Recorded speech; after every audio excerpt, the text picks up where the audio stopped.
Está na altura de avançarmos para a habitual revista de imprensa deste espaço. Para comentar os jornais de segunda-feira está connosco João Munhoz, é vice-presidente da Associação de Estabelecimentos do Ensino Particular e Cooperativo. João Munhoz, muito bom dia, bem-vindo a este jornal. Para já vamos olhar para uma notícia que está em toda a imprensa, tem sido assim pelo menos desde sexta-feira, que tem a ver com o buraco nas contas da Madeira. Como é que o João Munhoz está a acompanhar toda esta polémica? Com alguma preocupação e ao mesmo tempo com alguma indignação, não é? De facto, toda a imprensa faz referência, salto aqui para o jornal I, com esta capa... O procurado, não é? O procurado, não é?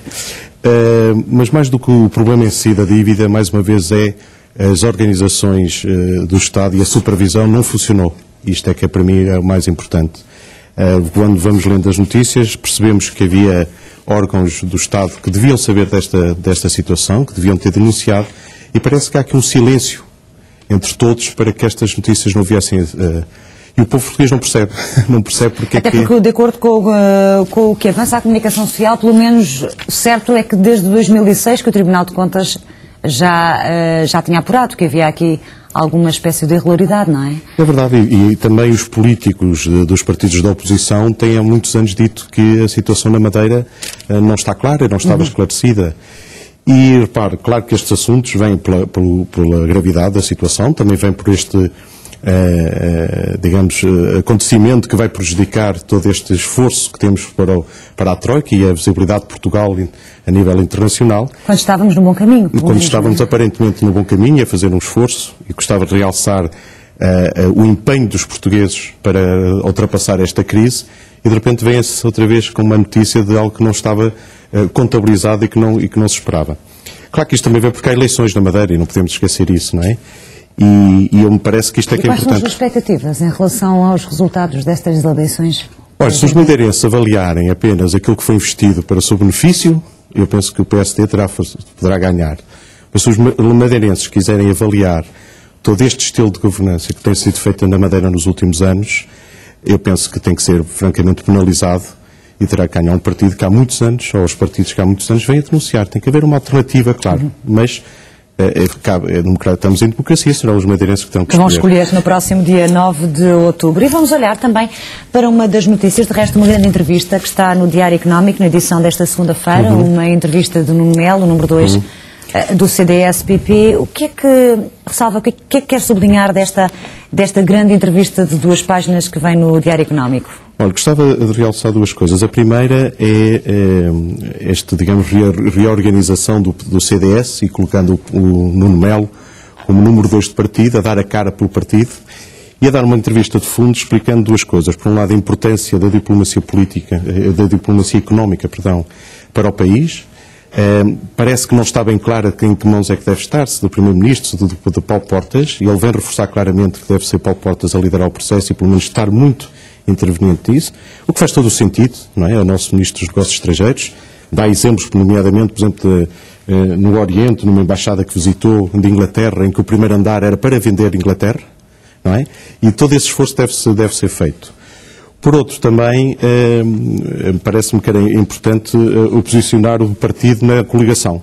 Aqui é que é um dado muito importante perceber que o CDS, estando na coligação, também diz que tem uma voz própria. Uma voz própria. E que tenta criar e esclarecer qual é essa voz e qual é a opinião, sendo fiel à coligação, por outro lado, tem que dizer e denunciar as coisas, como se vê, aliás, em relação à Madeira.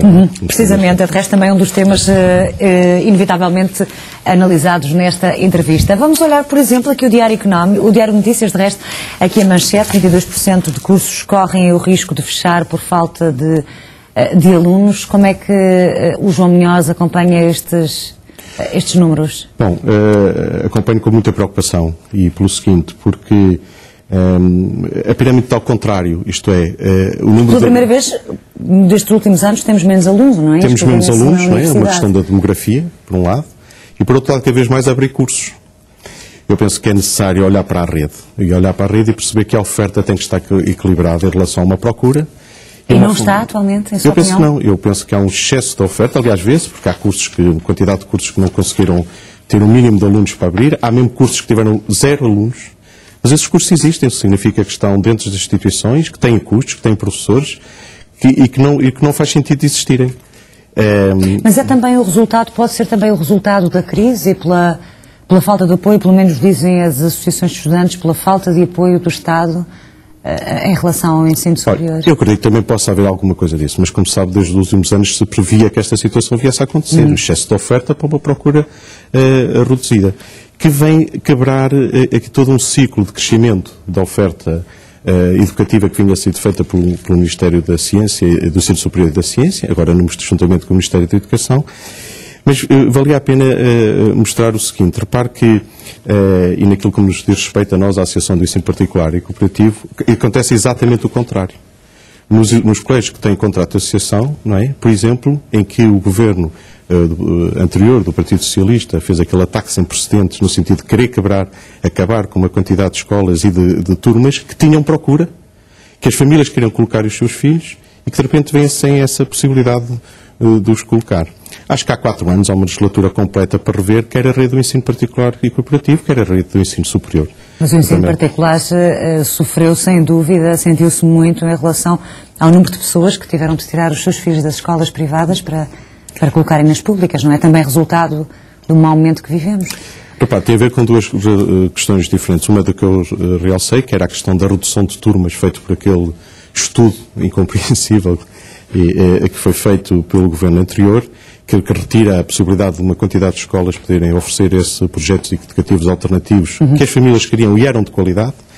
E, por outro lado, tem a ver com a questão da crise. De facto, alguma transferência de alunos para o ensino particular, do ensino particular para o Estado, mas o que é de realçar é que essa transferência não devia existir se o Governo cumprisse o que a Constituição diz, que é o financiamento às famílias. Repara, uma família que de repente se vê com o flagelo de um desemprego em casa ou de um negócio que não corre bem, vê-se obrigada a retirar o filho de um projeto educativo que queria, de qualidade, que existia por uma questão financeira, quando a Constituição diz que ele tinha o direito a ter o filho do ensino gratuito. Eu penso que isto tem que estar em cima da mesa, mais do que nunca, tem que ser discutido, e dá-me a sensação que o povo português começa a perceber a importância disto. Começa a perceber a importância que as famílias têm de poder escolher a escola dos seus filhos, independentemente das questões financeiras. Dos seus recursos. E repare, deixe-me só dizer uma coisa que é importante. Até hoje há aqui, digamos, uma questão ideológica fortíssima e também aqui uma injustiça, porque acha-se que se ajudarmos os colégios particulares e cooperativos, as famílias que lá estão, a não pagar as suas propinas, estamos a ajudar os ricos. E é exatamente o contrário. Nós estamos a ajudar os mais carenciados e os pobres a poderem escolher aqueles projetos educativos que estavam a ter para os seus filhos e que não podem ter. E acho que isso, de uma vez por todas, Portugal merece. Chegou a altura de Portugal poder oferecer isso aos pais. E podemos também refletir sobre isso. E vamos refletir sobre os números e isto também ainda resultado da crise. Uma das notícias que está à página 6 do Jornal Público tem a ver com o aumento de pedidos de ajuda à Cáritas. Crescem mais de 40% no ano. São, de facto, dados impressionantes. E vem mostrar também como é uma resposta desta instituição da Cáritas e uma resposta tem havido da sociedade civil. Na hora da verdade, os portugueses juntam-se e têm sensibilidade para isto. Como se recorda, o Banco Alimentar cresceu na oferta que teve de alimentos e a Cáritas criou 2 ou 3 programas, nomeadamente às crianças, a prioridade às crianças que assumem os encargos familiares, de vítimas de filhos de vítimas de desemprego. Mas o Sr. Presidente a dizer que há um crescimento enorme de pedidos a ver com as famílias.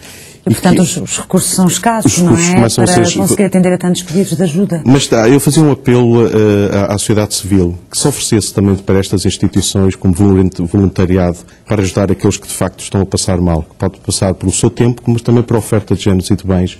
E há uma quantidade de instituições neste momento que já existem, mas que precisam de tempo das pessoas e dos bens das pessoas para poder dar aos mais necessitados. Até porque, como disse, os próprios portugueses têm-se revelado ao longo de todos estes tempos que são um povo muito solidário, não é? Mesmo independentemente das suas próprias dificuldades, que está lá nos momentos difíceis para ajudar o outro. Eu penso que esse algo que nos diferencia na Europa é exatamente isso. O sentido de solidariedade entre os portugueses e uma coisa muito importante que é o sentido da família também entre os portugueses. A ajuda que há nas famílias acho que nos diferencia claramente de outros países da Europa. E é muito bom, um motivo sem dúvida de orgulho. E vamos fechar, João Munhoz, a nossa conversa, olhando um pouco para o desporto. Opta por olharmos aqui o Jornal A Bola, Sim. o Campeonato do Mundo de Rugby. Porquê? Gosta está de alguma forma ligado a esta modalidade? Olha, gosto da modalidade, tenho um filho que pratica rugby, mas gostava de realçar o seguinte: é uma modalidade em crescente no mundo, em crescente também em Portugal. É uma modalidade em que o sentido de grupo é fundamental para que seja bem jogada, mas principalmente é uma modalidade que está a agregar à sua volta uma quantidade de ações de solidariedade com crianças de bairros carenciados, juntamente com pessoas da cidade. Como é que isso se processa? Bom, há pelo menos 2 projetos neste momento que vão buscar crianças a bairros carenciados e colocam-nos a jogar nos clubes, apoiando-os, e não por essas crianças estarem nesses clubes, vão para os bairros e começam a desenvolver a modalidade, sendo uma delas que já tem ATLs e teve o verão todo a jogar rugby, e que me parece que é uma maneira de pôr uma modalidade que aparentemente parece que é agressiva, que parece que é bruta, afinal ao serviço da igualdade e de quebrar a diferença entre crianças que têm todo o direito de fazer desporto e estarem umas com as outras. E de facto, exatamente, o desporto faz sempre bem, e é com esse realçar desse esforço que fechamos a nossa conversa. João Munhoz, agradeço-lhe ter estado connosco neste Jornal das 10 para ler a imprensa desta segunda-feira, e fazemos agora uma pausa. Voltamos dentro de 7 minutos, à hora certa, às 11 em ponto, para atualizar toda a informação desta segunda-feira, em particular o buraco financeiro nas contas da Madeira. De resto, o tema da opinião pública desta manhã começa minutos depois das 11. Até já.